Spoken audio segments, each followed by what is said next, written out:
آپ نے 11 تاریخ کو فرمایا، 10 تاریخ کو مینا کی وادی میں فرمایا فَلْيُبَلِّغِ الشَّاهِدُ الْغَائِبُ، میرا پیغام آگے پہنچاؤ۔ تو اب جب ہم نے پہنچانا ہے تو ہم نے تو کرنا ہے، عمل ہے یا نہیں، کرنا تو ہے، اچھا عمل ہے یا برا عمل ہے، کرنا ہے۔ پھر دوسری بات یہ ہے، پتہ نہیں کس کی تو فعل اللہ تعالیٰ ہماری بھی بخشش کر دے، جنت میں لوگ جا رہے ہوں گے اور ادھر مجرم کھڑے ہوں گے، جہنم والے کھڑے ہوں گے، تو جنت میں لوگ جا رہے ہوں گے، تو جہنم کی صفوں میں سے ایک آدمی کہے گا بھائی صاحب، ایک جنتی تو بھائی صاحب، تو وہ کھڑا ہو جائے گا، آپ نے مجھے پہچانا؟ کہے گا نہیں۔ کہا میں نے دنیا میں آپ کو وضو کی ضرورت تھی تو میں نے آپ کو وضو کا پانی دیا تھا، یا یوں آتا ہے میں نے آپ کو پیاس سے میں نے آپ کو پانی پلایا تھا، یاد آیا؟ کہا ہاں یاد آیا۔ کہا دیکھو میری جہنم کا فیصلہ ہو گیا ہے، میری سفارش تو کر دو۔ تو وہ کہے گا یا اللہ، یہ تیرے اس بندے نے میرے اوپر ایک احسان کیا ہے، مجھے یاد دلایا ہے، میرا جی نہیں چاہ رہا کہ میں اس کے بغیر جنت میں جاؤں، یا اللہ اس سے بھی میرے ساتھ کر دے۔ تو اللہ فرمائے گا چل تو لے جا، تیرے پیچھے اس کو بھی کر دیتا ہوں، ٹھیک ہے۔ میری تبلیغ مردود ہو گئی، آپ کی تبلیغ مردود ہو گئی، آپ کھڑے ہو گئے مجرموں کے صف میں، آپ کے طفیل سینکڑوں آدمی جا رہے ہیں جنت میں، پانی پلانے والے کی سفارش قبول ہو جائے گی تو جس نے تمہیں جنت کا راستہ دکھایا اس کو بھی تو کچھ حق ہوگا کہ نہیں ہوگا؟ تو بھائیو تم بڑی دور رہتے ہو، تبلیغ کے کام کو کام بنا کے کرو، اور کرنے والے کو آسمان سے نہیں اتریں گے اور بے عیب نہیں آئیں گے، یہی عیب دار، یہ تو اکثر ماشاءاللہ نوجوان بیٹھے ہو، یہیں کی پیداوار بیٹھے ہو، اکثر تم میں اب جو انڈیا سے آئے اور وہ تھوڑے ہو چکے ہیں، یہاں کی نئی نسل پروان چڑھ چکی، تبلیغ کا کام کرو، تمہاری زندگی بنے گی، سنورے گی، تمہارے اپنی اگلی نسلیں وہ اللہ کے فضل سے ایمان اسلام پہ باقی رہیں گی۔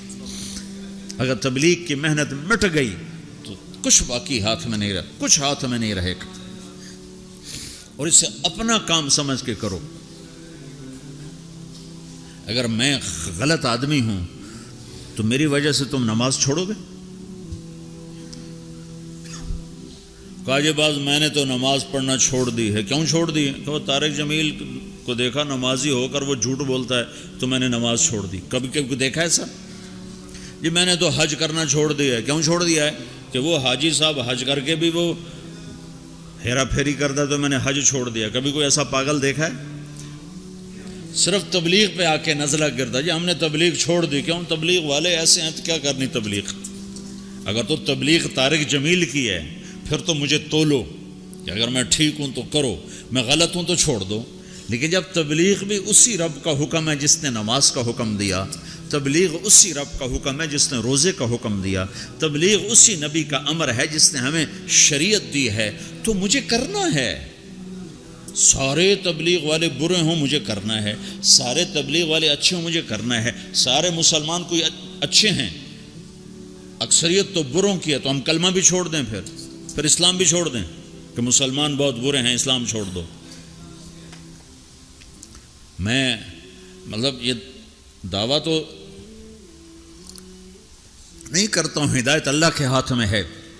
جتنے بیرون ملک گئے مسلمان، اگر ان کے اخلاق ہوتے میرے نبی والے تو اسلام یوں پھیلتا جیسے صبح صادق کی روشنی پھیلتی۔ تو ہماری بد اخلاقی نے ہمیں تباہ کر دی۔ تو کسی کی برائی سے حکم تھوڑا چھوڑا جاتا ہے۔ میرے برے ہونے سے تم مدرسے پڑھنا چھوڑ دو گے، علم چھوڑ دو گے؟ مولوی بڑے خراب ہوتے ہیں، علم ہی چھوڑو۔ نمازی بڑے خراب ہیں، داڑھی والے دیکھو داڑھی رکھ کے جھوٹ بول، لہٰذا داڑھی منڈا دو۔ تو اب تو تم نے دو گناہ کر دی، ایک جھوٹ بولنے کا، ایک داڑھی منڈانے کا۔ چونکہ جھوٹ بولنے کا تعلق داڑھی سے نہیں ہے، جھوٹ بولنے کا تعلق شریعت سے ہے۔ شریعت میں جھوٹ بولنا حرام ہے۔ تو بھائیو تبلیغ کا کام ہر مسلمان کے اسی طرح ذمہ ہے، جیسے نماز ذمہ ہے، روزہ ذمہ ہے، حج ذمہ ہے، زکوٰۃ ذمہ ہے، ایسی تبلیغ بھی ذمہ ہے۔ کہ اپنے دین کو بھی باقی رکھو، اپنے دین کو بھی کی حفاظت کرو اور اوروں تک بھی پہنچو. پتہ نہیں کتنے لوگ تمہاری وجہ سے ہدایت پہ آ جائیں گے. ایک دفعہ جنید جمشید میرے سامنے بیٹھا اور اتنا رویا کہ اس کی ساری یہ داڑھی نا تر ہو گئی، اس کے منہ سے تھوک نکل یہ ساری داڑھی گندی ہو گئی اور آنسو بہ اور کبھی ایسے گرے کبھی ایسے گرے. میرے سامنے بیٹھا، کبھی یوں گرے اور کہے مولوی صاحب میں تیرا احسان نہیں اتار سکتا، تمہیں نہیں خبر تم نے مجھے کہاں سے نکالا، میں تیرا احسان نہیں اتار سکتا، میں تیرا احسان نہیں اتار سکتا، میں تیرا احسان نہیں اتار سکتا، تمہیں نہیں خبر تم نے مجھے کہاں سے نکالا. اور روتے ادھر گرے، مجھے کیا خبر وہ کیا کرتا تھا. تو ایسے کتنے ہیں جن کہ ہمارے چند بول اس کو اس گندگی سے نکال سکتے.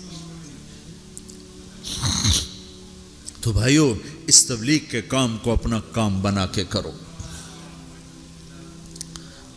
اس کو کسی کے ساتھ مت جوڑو کہ وہ برا ہے تبلیغ چھوڑ دو، وہ اچھا ہے تبلیغ کرو، اور یہ صرف علماء کریں ہم نہیں کریں گے.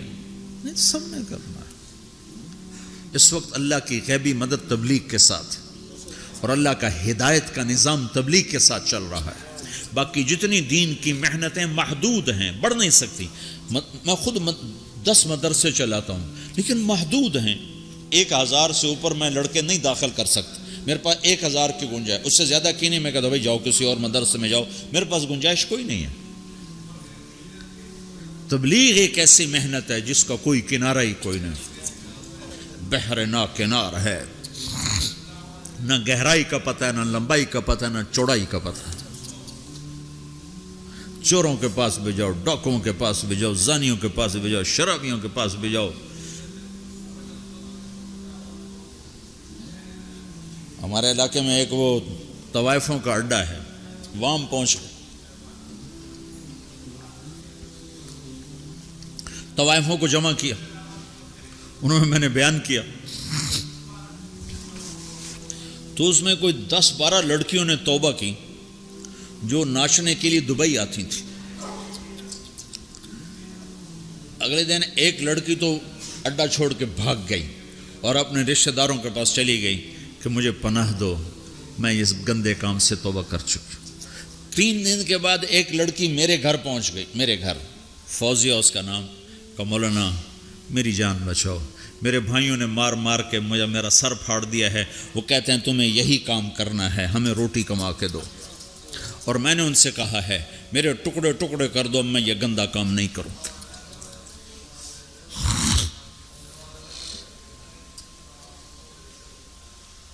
ہم نے تو ہر ایک کے پاس جانا، پتہ نہیں کون کس وقت ہدایت پر آج.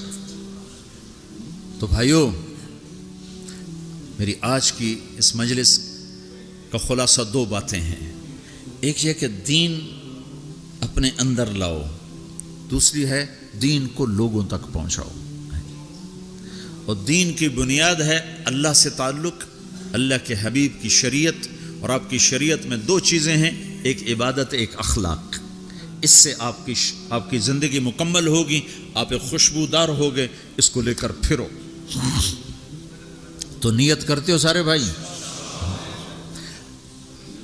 4 مہینے، جن کے 4 مہینے نہیں لگے وہ آج نیت کر لو 4 مہینے لگانے کی، ٹھیک ہے نا؟